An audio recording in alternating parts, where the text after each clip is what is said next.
By the end of next week, the House, and only the House, will have acted to address the tax hikes that threaten our economy and the defense cuts that threaten our security.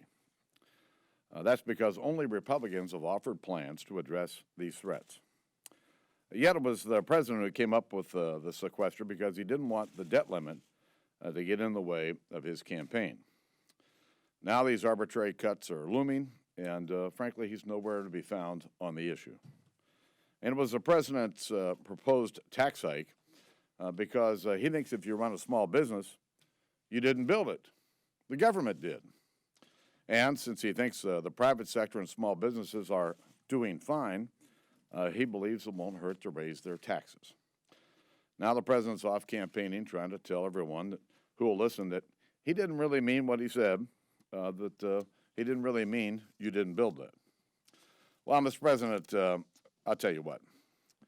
If you want to show that you stand with American small business owners, the best thing you can do is drop your plan to increase their taxes on January the 1st.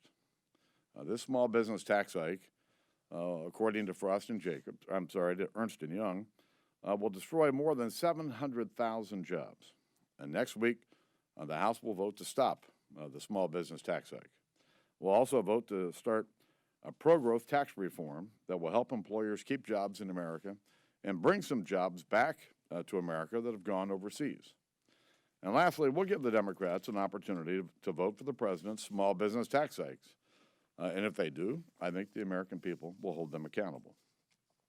In addition to stopping this tax hike, we should also come together to address the threat from these arbitrary defense cuts.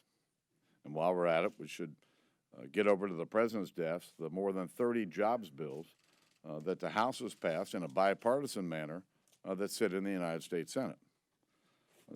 The president may be checked out to the point that he hasn't been able to meet with his Jobs Council. But the American people are continuing to ask the question, where are the jobs? And they expect us to work on this no matter where we are in the campaign or what time of the year it is. The House is going to continue to focus on the issue of most concern to the American people, and that's the economy and jobs.